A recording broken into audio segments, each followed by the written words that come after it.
Alhamdulillah Rabbil Alamin. Wassalatu wassalamu ala ashrafil anbiya'i wal mursalin wa ala alihi wa sahbihi ajma'in. Subhanaka la ilma lana illa ma 'allamtana innaka antal alimul hakim. Rabbi shrah li sadri wa yassir li amri wa hlul 'uqdatam min lisani yafqahu qawli. Qala musannif rahimahullahu ta'ala wa nafa'ana bi'ulumihi fi daraini amin.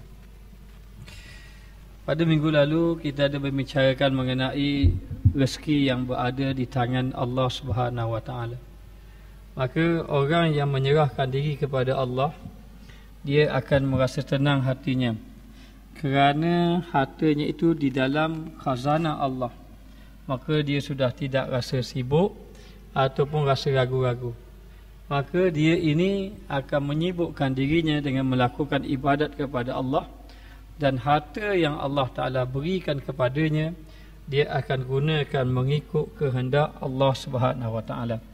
Jadi menjadi orang yang rada, merasa cukup dengan apa yang Allah Ta'ala beri dan dapat menumpukan ibadat sehinggakan rezekinya tidak terhalang dia untuk melakukan ibadat.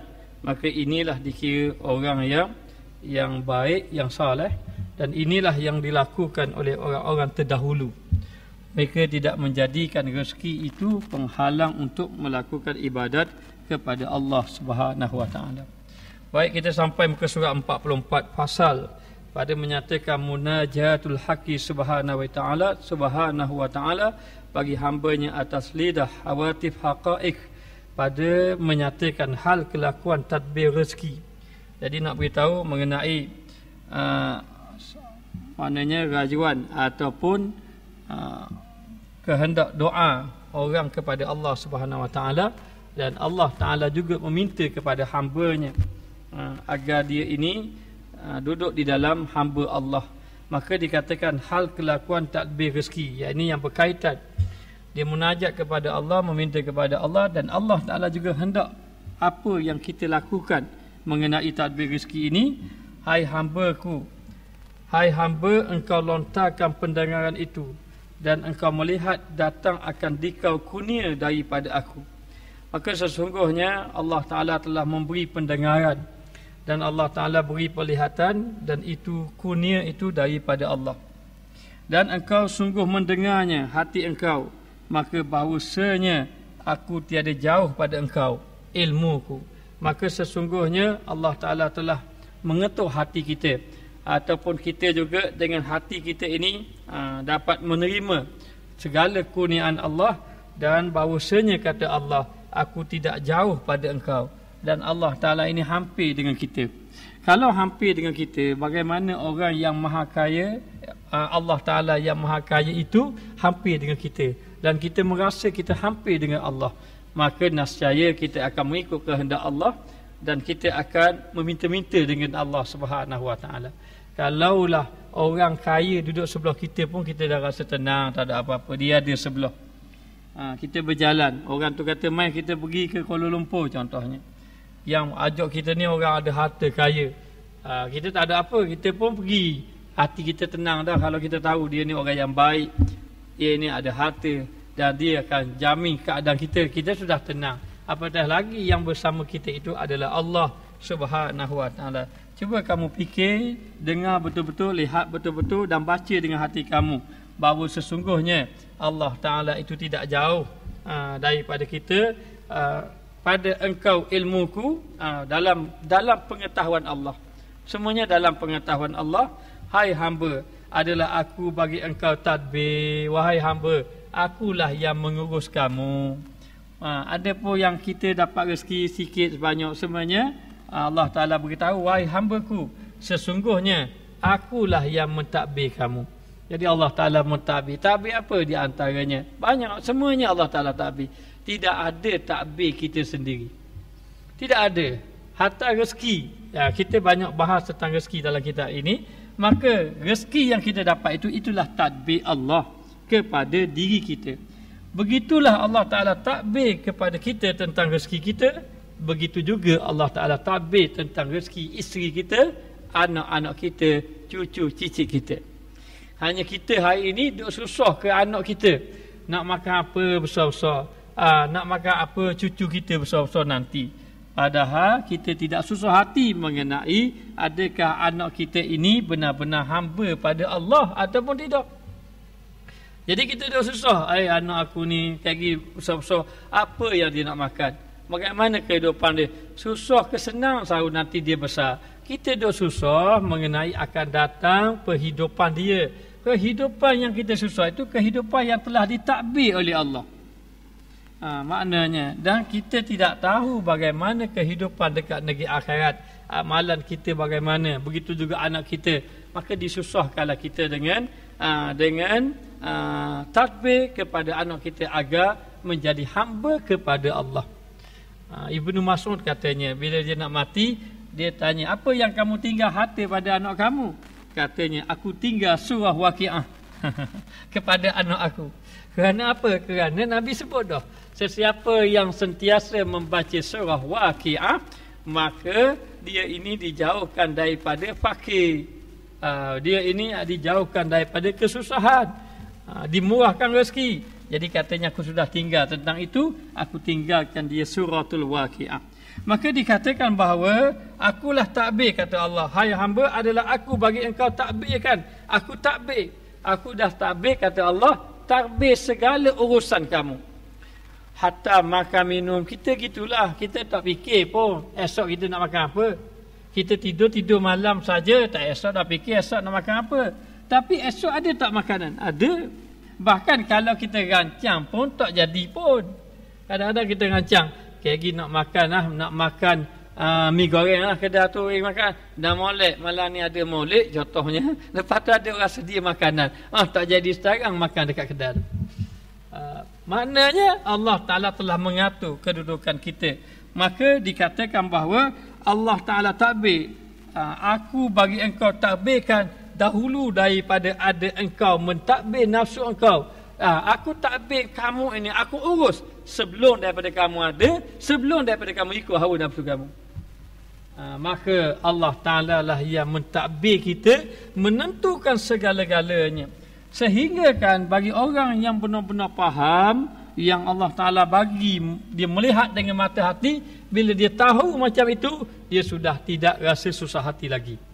Sebab apa? Dia sudah tahu Allah Ta'ala sudah takbir kedudukan dia. Makannya, minumnya, kehidupan dia, kesihatannya, amalnya ditakbirkan.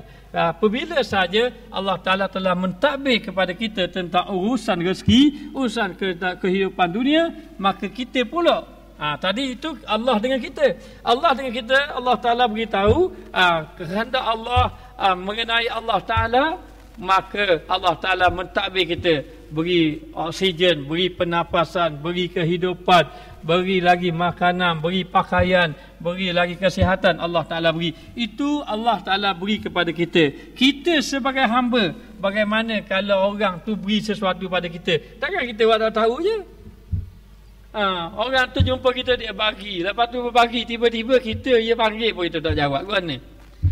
Macam mana perasaan kita lah beri ke orang? Kita pun bagi ke dia. Memang kita bagi dia tak ada niat apa-apa. Kita bagi pada dia tak ada niat pun nak suruh dia tu siapa cium kaki kita, mananya tu. Tidak. Tapi kita bagi sebagai pemberian kita, hadiah pada dia. Tapi dia buat macam tu, dia bagi, terima kasih pun dia tembus lari. Esok jumpa bahu, muam dia tak nampak orang langgar. Baru kemarin kita beri dia. Kita terlanggar, dia pun tak ingat tak cara. Kita panggil pun dia tak datang kita. Bagaimana perasaan kita? Maka demikianlah seolah-olah Allah Ta'ala beritahu pada kita, mu ingat rezeki yang mu dapat hari ini, itu aku beri pada kamu. Aku minta mu beribadat pada aku. Kenapa pula kita lupa? Allah Ta'ala panggil kita satu hari 5 kali. Allah Ta'ala minta aku bagi rezekimu banyak, aku suruh bayar zakat sikit je. Sikit saja zakat yang Allah Ta'ala minta itu dibandingkan dengan pemberian Allah Ta'ala. Aku yang bantu kamu, Allah Ta'ala yang membantu kita. Allah Ta'ala beri nikmat rezeki pada kita. Apa salah membantu orang lain pula? Tapi kita pula tak membantu orang lain. Sebab ini kata hak kita lah, milik kita lah. Ini yang membawa kepada kita syirik kepada Allah. Kita lupa kepada Allah. Maka ingat, Allah Ta'ala telah takbir kepada kita segala-galanya. Janganlah pula kita mengikut hawa nafsu. Lalu dia kata, maka jadikan olehmu nafsu engkau seolah-olah tidak ada. Jangan ikut nafsu. Mana ada? Maknanya usaha kita. Jangan ada nampak usaha kita. Bijak setara mana kita, bukan kita. Bijak setara mana, rajin macam mana kita pun bukan kita. Katakan benda tu tidak ada. Maknanya kita punya ni kedudukan kita hebat macam mana pun bukan kita. Dia siapa? Allah Ta'ala. Allah Ta'ala lah yang memberi kepada kita. Maka kita kena mengingatkan kepada Allah. Kalau dikatakan Nabi Allah Sulaiman itu, Masya Allah, dia kata kepada orang, kata, untungnya kamu Nabi Sulaiman itu, dia punya kerajaan dia besar, hebat dan sebagainya. Kata Nabi Sulaiman, kata, ini tidak ada apa-apa. Sebenarnya mu bertasbih kepada Allah Ta'ala itu lebih baik daripada apa yang aku ada hari ini. Maknanya orang yang nampak merasakan bahawa Allah Ta'ala itu milik. Sebab itu dari segi zauqiyahnya, dari segi hamba kita kepada Allah, kita kena merasakan kita ini fakir. Sebab itu disebut di dalam Al-Quran, wallahu ghaniyun wa antumul fuqara. Allah Ta'ala itu maha kaya dan kamu itu fakir. Apa makna fakir? Fakir ni la syai', tidak ada satu pun. Tidak ada rasa milik. Tidak ada apa-apa, tidak ada merasa dia ini akulah hebat, akulah yang punya dan sebagainya. Maka di sini memberitahu kepada kita, kita hendaklah meletakkan nafsu itu tidak ada. Maknanya jangan meletakkan nafsu disebabkan nafsu, disebabkan diri kita, disebabkan usaha kita. Itulah milik kita. Maka siapa yang beranggapan macam itu, dia ini syirik kepada Allah Subhanahu wa Ta'ala. Dan aku memeliharakan engkau sebelum zahir pada dunia ini. Akulah yang menjaga kamu. Segalanya dia kata sebelum zahir pada dunia ini dan sekarang sudah zahir. Allah Ta'ala jaga. Bila jaga ni? Kita ni, kehidupan kita ni bukan start daripada ni, daripada alam arwah lagi.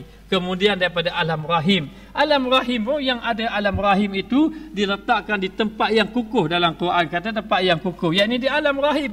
Alam rahim pun kadang-kadang maknanya sampai masa ada yang Allah Ta'ala tak jadikan. Maka berlaku keguguran. Maka Allah Ta'ala pelihara belaka. Kalau Allah Ta'ala kata akan berlaku keguguran, panggillah doktor hebat macam mana pun. Jagalah setara mana pun. Baru lagi anak dalam kandungan itu 2 bulan katanya. Doktor pun kata tak boleh pergi mana-mana, duduk dalam ward, jaga sampai bersalin. Maka jaga dengan kebijaksanaan, kaji makanan apa yang sesuai.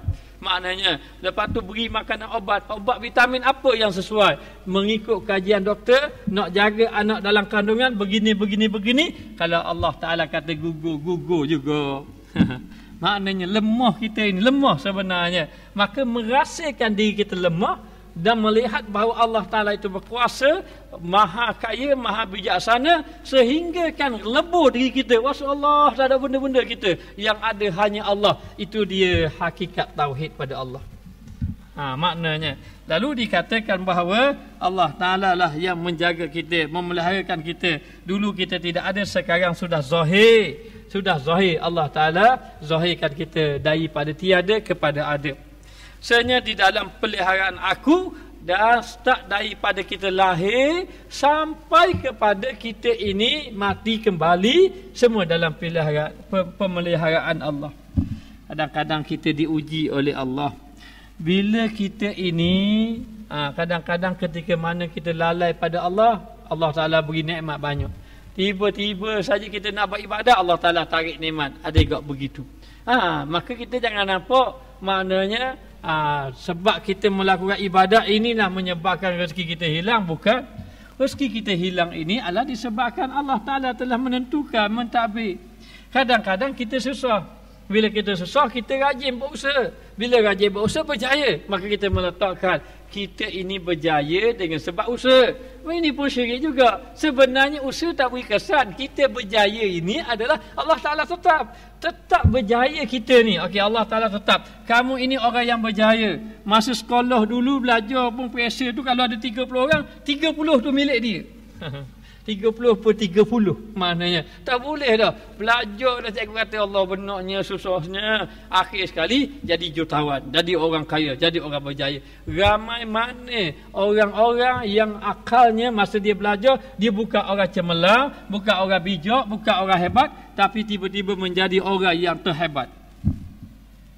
Asalnya jual ikan dia, maknanya asalnya tanam sayur saja sebagai contoh, asalnya nelayan saja. Minta maaf banyak, apa yang saya contoh ni sebenarnya kerja mulia belaka, tapi pilihan Allah.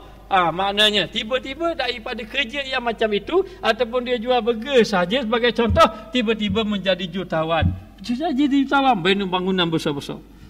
Macam mana? Tengok dia belajar dulu tak ada apa-apa. Allah Ta'ala nak beri rezeki itu dengan ketetapan Allah. Dan begitu juga sebagai contoh lain, kita ini sakit. Contoh, ataupun seorang yang sakit. Bila seorang yang sakit itu, lalu dia berusaha, makan obat ni tak jadi, jumpa doktor ni tak jadi, buat pembedahan ni tak jadi. Tiba-tiba jumpalah satu obat. Satu obat, makan obat ini dengan nasihat doktor, maka berjayalah jadi sihat. Ataupun penyakit dia ini dah dikatakan sangat kronik, dan tidak ada doktor yang sanggup nak membedahnya, ataupun doktor kata kalau bedah pun nak hidup tu 10% je, tipis sangat nak hidup. Tiba-tiba ditakdirkan Tuhan ada doktor yang sangat pakar dalam bidang itu, bidang umpama kanser lah contoh, bidang itu, tiba-tiba dia pembedah. Bila bedah sihat, maka siapa yang melihat sihatnya kerana doktor syirik pada Allah. Bahaya tu. Sihatnya kerana doktor, Masya Allah, manusia tidak memberi manfaat, manusia juga tidak memberi mudarat. Maka yang memberi mudarat itu adalah Allah Subhanahu Wa Taala, yang memberi manfaat itu Allah Taala. Lalulah kita ini bila melihat macam itu, hukum macam itu, maka jadilah orang itu sudah tidak ada Allah lagi, yang ada makhluk, maka syiriklah dia kepada Allah. Maka dikatakan bahawa akulah dalam memelihara, sebenarnya di dalam peliharaan aku, wahai hamba-Ku, aku bersendirian dengan nak jadikan apa-apa ni Allah Ta'ala esa. Allah Ta'ala esa dan juga merupakan, nak jadi, nak rupa. Kerana Allah Ta'ala lah yang membentuk, Allah Ta'ala lah yang menjadikan. Jadi dia kata merupakan, mana merupakan di situ membentuklah. Allah Ta'ala lah bentuk. Bila Allah Ta'ala nak bentuk, Allah Ta'ala taklah maknanya berhajat pada makhluk. Allah Ta'ala tak tanya orang Arab muka dia macam mana, dia dapat beza kayak orang Arab dengan orang Melayu.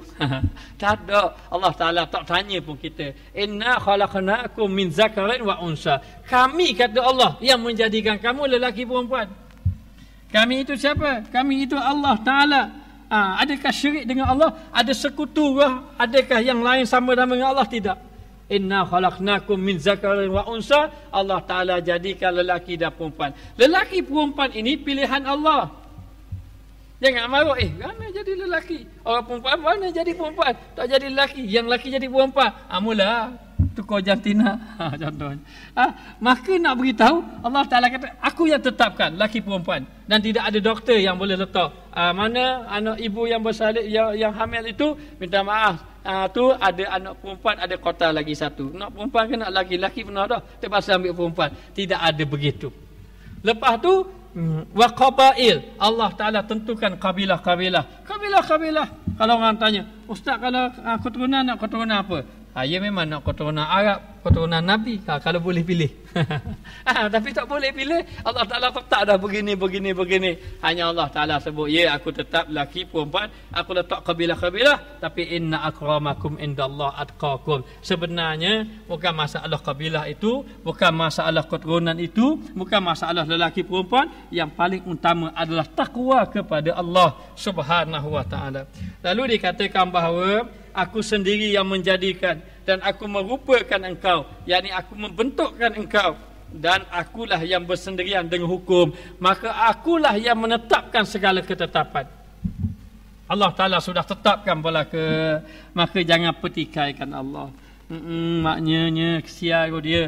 Apalah Allah Ta'ala matikan suaminya, padahal isterinya tu tak pernah bekerja, anak dia ramai pula, dah nak makan apalah suaminya Tuhan matikan. Tak boleh kata gitu. Tidak boleh kata macam tu. Yang selamanya ini siapa yang memberi rezeki kepada dia? Allah Ta'ala. Suami dia pun Allah Ta'ala beri rezeki. Isteri dia pun sebelum kahwin pun begitu juga.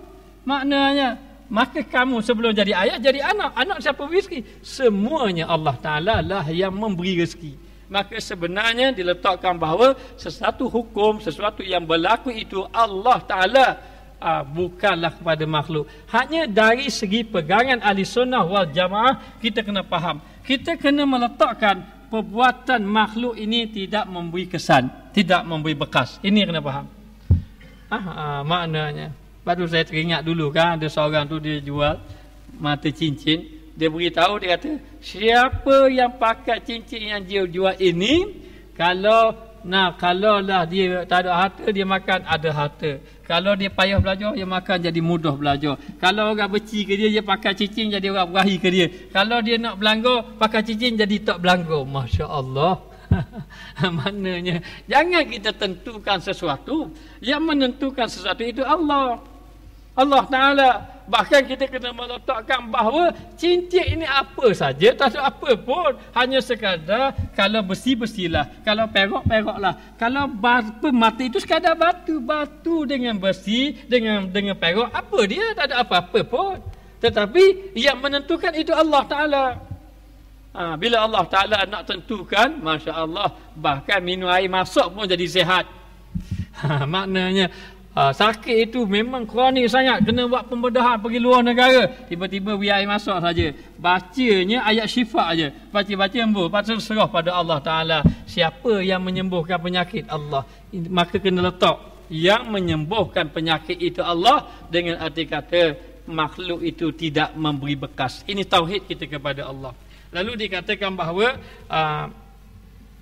aku sendiri dengan hukumku, maka tiada berhajat aku kepada wazir. Allah Ta'ala tidak hajat kepada menteri-menteri ataupun pembantu-pembantu ataupun penolong-penolong. Kepada wazir dan menteri tidak berhajat pun kepada makhluk, dengan arti kata tidak ada berhajat kepada makhluk. Sepatutnya nak beritahu, kadang-kadang kita tidak sedar, bila kita melihat bahawa kerana sabit inilah yang jadi macam ini. Bermakna nak jadikan sesuatu kerana ada sebab ini, yang mana dengan itulah Allah Ta'ala akan ikut, ataupun Allah Ta'ala jadikan benda ini sembuh dengan sabit benda ini, dengan sabit makhluk. Sebenarnya tidak ada sedikit pun sabitan dari segi makhluk. Sebab tu ada ulama' dia kata, ya Allah, ya Tuhanku, aku mohon kepadamu bahawa berilah aku kekuatan ibadat, berilah aku kenyang tanpa makan. Ada juga doa. Dia berdoa dalam kitab Minhajul Abidin ada. Dia kata, biarlah dia berdoa ni, dia doa biar dia kenyang tapi tak ada makan. Tujuannya nak beribadat pada Allah. Dah boleh gitu. Ikut akal mana boleh. Kalau tak makan nak kenyang ke mana? Tapi nak beritahu sebenarnya Allah Ta'ala lah yang berkuasa. Allah Ta'ala boleh buat apa saja yang ia kehendaki. Hanya kita kena letak bahawa itu semuanya daripada Allah Subhanahu Wa Ta'ala. Apa yang dia kehendak hari ini? Hari ini kita leburkan diri kita. Mulai hari ini tidak ada orang alim, yang ada Allah. Mulai hari ini tidak ada yang menjamin rezeki. Kalau orang kata ada yang lain menjamin rezeki, itu syirik juga pada Allah. Dan siapa jamin rezeki? Yang menjamin rezeki itu Allah. Hari ini kita kena faham, tidak ada manusia yang menyembuhkan manusia yang lain.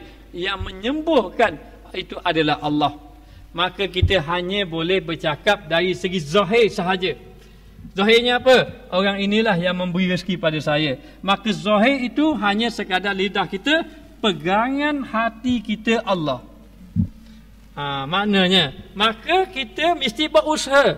Maka kita boleh letak bahawa usaha kita inilah yang memberi kejayaan. Itu zahir sahaja. Pegangan hati kita bukan usaha, tapi yang memberi kejayaan kita adalah Allah Subhanahu Wa Ta'ala. Maka Allah Ta'ala kata, aku tidak berhajat kepada wazir dan juga kepada menteri. Hai hamba seorang yang adalah bagi engkau dengan takbirnya. Sebelum ada engkau, Allah Ta'ala sudah takbir kita sebelum kita ada. Allah Ta'ala dah tahu belaka dah esok kita buat apa. Dan Allah Ta'ala tahu belaka kita mati bila. Dan Allah Ta'ala tahu belaka dah kedudukan kita dekat akhirat. Allah Ta'ala tahu belaka dah kita ahli syurga atau ahli neraka. Ini pegangan ahli sunnah. Sudah tahu dah. Dan Allah Ta'ala sudah takbir. Ibaratnya kalaulah kita tengok satu CD yang kita tengok, kita pun pasang CD, lepas tu adalah cerita tu drama contohnya, atau filem lah. Adakah filem tu baru lakon? Bukan filem tu baru lakon, filem tu sudah dirakamkan, sudah dilakonkan, sudah dah siap dah. Hanya kita tengok sahaja. Di sisi Allah, Allah Ta'ala sudah tahu dah apa yang berlaku. Sebelum kita wujud, masa kita wujud, lepas kita wujud, semuanya Allah Ta'ala sudah tetapkan berlaku. Itu di sisi Allah. Di sisi kita, kita tak tahu esok apa berlaku. Jangan kita nak takbir macam Allah kau. Kalau Allah Ta'ala tak beri rezeki kau, mari kita duduk saja. Sebab apa? Sebab rezeki duduk tangan Tuhan. Kalau Allah Ta'ala tak beri rezeki, kerja pun tak boleh rezeki.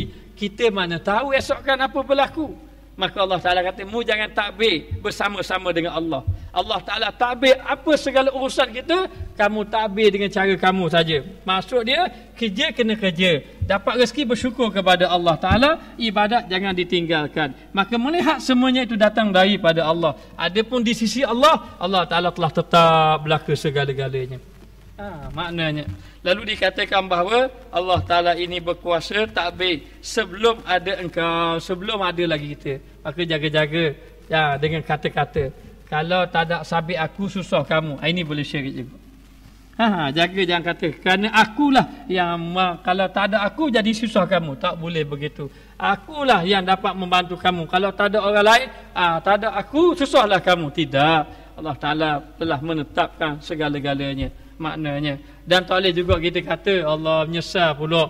Saya tak tahu dia darah tinggi tu. Saya ajak gak dia makan gula. Pula daging kambing pula. Campur daging lembu. Kalau saya tahu saya dah makan gitu.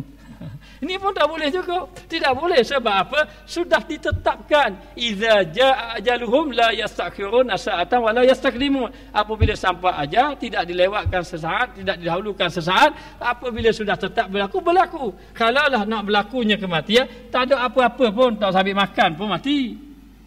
Maknanya. Sebab tu Allah Ta'ala kata kepada malaikat Jibril, kamu cabut saja nyawa orang-orang yang aku perintahkan. Bagaimana kalau aku cabut? Nanti kalau aku cabut orang marah kat aku. Dah. Bila sampai masa mati-mati, nanti aku datangkan sebab musabab. Sebab tu tak ada orang marah malaikat maut. Derah dia cabut tak ada orang marah. Orang marah ke apa? Orang marah ke lubang, jatuh lubang. Orang marah ke orang buruk kereta langgar dia. Orang marah ke apa? Salah makan ubat. Orang marah ke nyakit dia tak buat. Tu orang apa? Tapi hakikatnya Allah Ta'ala tetap berlaku dah. Allah Ta'ala telah menetapkan segala-galanya. Maka jangan engkau melawannya pada kehendaknya. Maka jangan lawan kehendak Allah. Jangan lawan kehendak Allah. Maknanya bila Allah Ta'ala perintah kita ibadat, jangan kita tak buat ibadat. Orang yang tidak buat ibadat ini dikira melanggar perintah Allah. Dan juga jangan juga kita tidak melihat Allah dengan apa yang Allah Ta'ala kurniakan kepada kita. Masya Allah, Fir'aun, Allah Ta'ala beri dia hebat. Sampai hari ni tak ada kerajaan macam kerajaan Fir'aun. Hebat dengan kekayaan dia. Akhir kali dia kata apa? Dia kata sungai Nil mengalir itu perintah aku tu. Dia pergi kat sungai Nil, hak mengalir tu. Mengalir, aku suruh mengalir. Lepas tu dia beritahu kat orang, sungai Nil yang mengalir itu atas perintah aku. Lepas tu dia kata aku ni boleh menghidupkan, mematikan. Orang yang hidup dia bebaskan, orang yang mati dia bunuh. Ini aku mematikan, ini aku yang menghidupkan. Kalau gitu senanglah. Katanya Nabi Musa, Nabi Ibrahim nambut. Dia kata, Nabi Musa kata silapnya, mengatakan bahawa kalau begitulah, kamu kata kamu boleh menghidupkan, mematikan. Ini Nabi Ibrahim. Nabi Ibrahim. Ketika Nabi Ibrahim kata, akulah yang memberi rezeki kepada kamu, dia ambil belaka gandum. Bila Nabi Ibrahim minta gandum pada dia, minta gandum pada dia, katanya Namrud kata, mana Tuhan kamu? Apa Tuhan kamu buat? Kata Nabi Ibrahim, innallaha yuhyi wa yumiit. Allah Ta'ala lah yang menghidupkan, mematikan. Kalau gitu aku boleh. Main ni ambil dua orang. Ni hidup dia bebaskan, ni nak mati dia bunuh. Akulah yang menghidupkan, mematikan. Dan Nabi Ibrahim baik, innallaha ya'ti bisyamsi minal masyriqi fa'ti biha minal maghrib. Sesungguhnya Allah Ta'ala lah yang mendatangkan matahari daripada timur turun ke barat. Sekarang ni aku nak minta kamu Kamu ini datangkan dia daripada maghrib, daripada barat pergi ke timur pula. Dia buat. Dia boleh buat, dia tidak boleh buat. Maknanya barulah nampak. Menunjukkan bahawa Allah Ta'ala itu berkuasa di atas segala-galanya.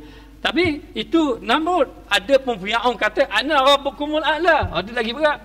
Aku ni Tuhanmu yang maha tinggi, kata Fir'aun. Apa Fir'aun kata macam tu? Sebab dia dah hilang dah sifat. Dia meletakkan dialah yang memiliki. Semuanya di bawah kuasaan aku. Akhirnya dia kata ana rabbukumul a'la. Aku adalah Tuhanmu yang maha tinggi. Maka seseorang yang sudah tidak melihat Allah, dia melihat diri dia. Akulah bijak, akulah alim, akulah kaya, akulah hebat. Maka sedar tidak sedar dia telah syirik kepada Allah. Apabila manusia itu hilang Allah dalam dirinya, lalu melihat akan dirinya, maka dia ini telah melakukan syirik kepada Allah Ta'ala. Menyebabkan dan jadi macam tu, dia pun lawan Allah. Tak semayang pun dapat rezeki murah. Ni berat belaka ni. Maknanya ramai orang semayang susah, kita tak semayang pun mulai-mulai ada senang. Tak boleh belaka tu. Benda yang membawa kepada kita syirik kepada Allah. Lalu kata Allah, jangan engkau lawan pada kehendaknya. Dan seseorang memperbuat bagus peliharanya bagi engkau, maka jangan dibalas jahat akan dia. Kalau orang buat baik pada kamu, jangan balas buat jahat. Kalau orang tu jaga kamu dengan kebaikan, maka jangan dibalas jahat akan dia. Itu Allah Ta'ala pesan kepada kita sama hamba. Kepada sama-sama hamba, kalau orang buat baik pada kita, takkan kita nak balas jahat. Orang tu makanan sedap-sedap kita pun balas balik. Racun ke dia. Tak gitu? Tak boleh. Maka disebut sama-sama hamba, tapi Allah Ta'ala nak ingatkan. Kalaulah, ataupun Allah Ta'ala nak ingatkan kita, aku ini buat baik pada kamu. Apa Allah Ta'ala buat baik pada kita? Wa in ta'uddu nikmatallah la tuhsuha. Kalau kamu nak hitung nikmat Allah, kamu tak terhitung. Ada kita kena beli oksigen tiap-tiap hari? Tak ada. Bagaimana Allah Ta'ala memberi makan kepada kita? Tiap-tiap hari Allah Ta'ala beri makan. Allah Ta'ala beri kepada kita kehidupan. Allah Ta'ala beri bumi, rumah, harta, anak dan sebagainya Allah Ta'ala beri. Maknanya Allah Ta'ala telah buat baik pada kita. Maka kita kena ingat, selama ini kita ini dapat kebaikan Allah. Bagaimana kalau orang tu tiba-tiba mari rumah kita, dia bagi pada kita. Allah ingat-ingat sungguh. Ingat sungguh pada orang tadi. Apa? Allah terima kasihlah. Mula dapat Allah terima kasihlah kerana bagi pada saya. Bila kita tengok je barang ni, kita ingat, orang ni yang beri pada kita ni, dia tak ada depan mata kita, tapi sudah kita ingat, inilah orang yang beri pada kita. Orang bagi kenderaan kita, tengok kenderaan tu, ingat tuan dia. Orang bagi hak kecil kita, benda pen saja. Pen tu orang bagi pada kita. Kita nak tulis benda-benda, kita ingat, inilah si Mamat itulah yang beri hadiah pada saya. Si Daulah itulah beri hadiah pada saya. Ingat, sebab apa? Sebab dia beri kebaikan pada kita. Apa kebaikan yang beri pada kita? Sebatang pen yang diberi pada kita, sehingga kita dapat manfaat. Masya Allah. Allah Ta'ala beri tiap-tiap hari. Tak sebut pun nama Allah. Maknanya, Allah Ta'ala beri kita tiap-tiap hari. Mana kita sebut nama Allah. Kalau begitulah akhlak kita, adab kita, maka inilah Allah Ta'ala kata, aku buat baik pada kamu, buat buruk pada aku. Ini kena ingat maknanya. Sebab tu Allah Ta'ala dalam kitab ini kata, kalau orang sama-sama hamba buat baik pada kamu, jangan balas buruk. Itu Allah Ta'ala pesan kepada kita. Maknanya ulama pesan kepada kita. Maknanya kalau orang buat baik, jangan balas buruk. Maka Allah Ta'ala buat baik pada kita, jangan balas buruk dengan Allah. Caranya dengan melakukan ibadat kepada Allah Subhanahu Wa Ta'ala, kerana Allah Ta'ala memberi nikmat. Jadi gitulah, disuruh kita sebutlah nama Allah Ta'ala banyak-banyak, sebab Allah Ta'ala lah beri nikmat. Sehingga kan diajarkan pada kita, kalau nak makan baca bismillah. Nampak gitu saja, nak makan bismillah saja. Tapi bismillah itu nak menunjukkan kita, kamu tidak dapat makan kecuali daripada Allah. Maka kenapa sebut nama Allah? Begitulah nak beritahu, kalau orang buat baik pada kita, kita sebut pen ke kita sebut nama tuan pen tu?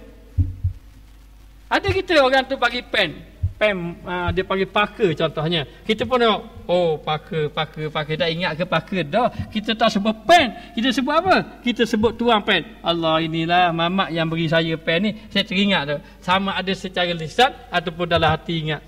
Terima kasih banyak. Maknanya ingat kepada tu. Maka demikianlah bila Allah Ta'ala memberi nikmat kepada kita, kita tak sebut nasi. Sebab tu disebut bismillah.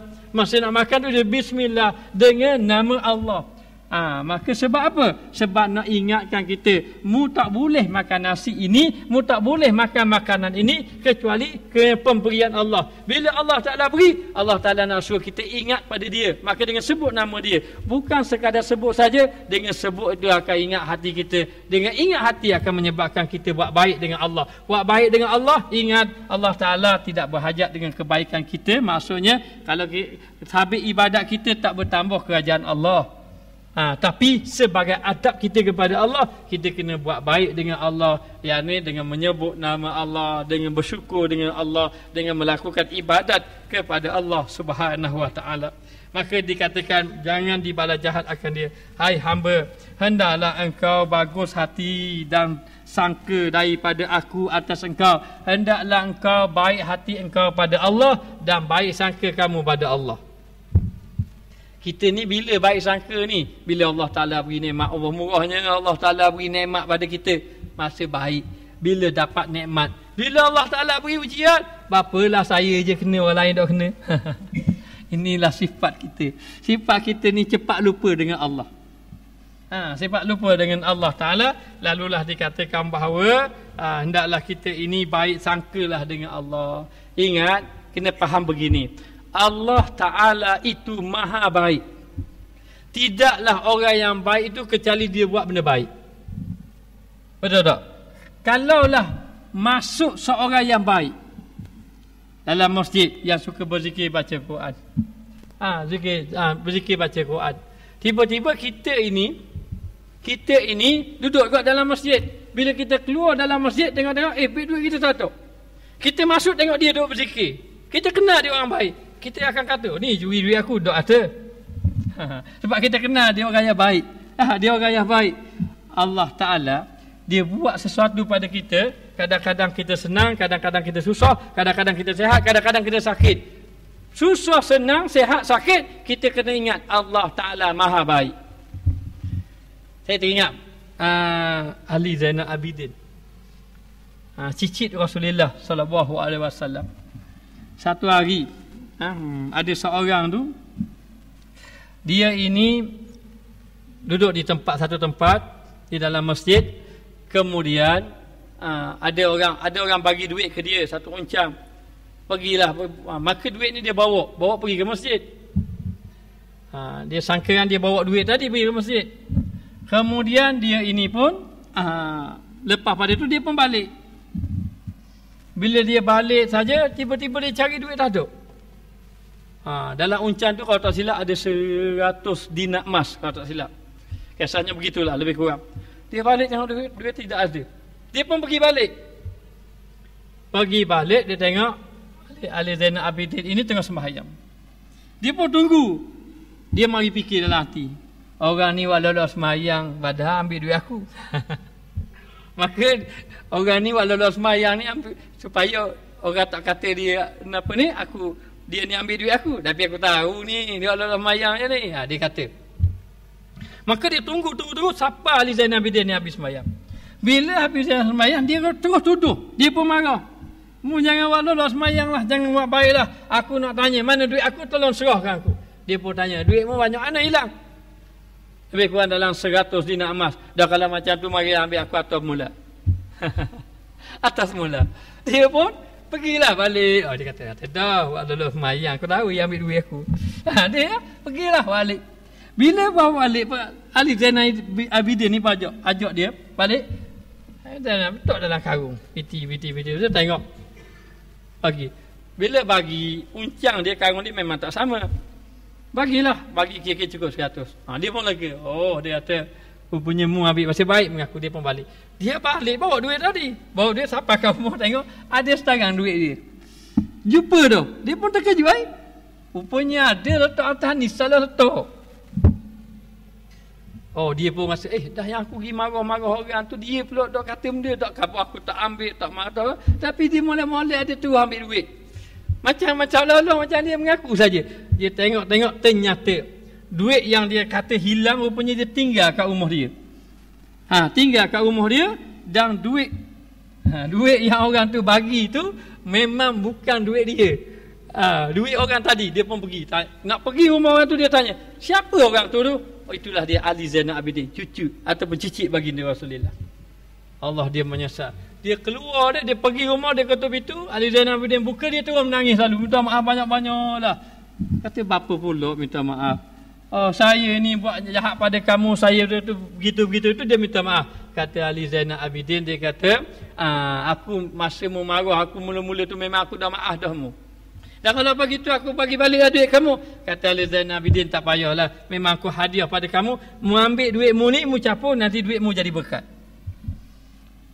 Jadi dah saja-saja marah, jadi tambah duit. Jadi 200 dinar emas dengan duit Ali Zainal Abidin tu, duit jadi bertambah. Jadi kaya. Alhamdulillah. Jadi nak beritahu bahawa kalau begitulah sifat manusia yang baik, Allah Ta'ala lagi maha baik. Wallahu a'lam. Bismillahirrahmanirrahim. Rabbana zalamna anfusana wa illam taghfir lana wa tarhamna lanakunanna minal khasirin. Wa sallallahu ala sayyidina Muhammad wa ala alihi wa sahbihi wa sallam. Walhamdulillahirabbil alamin.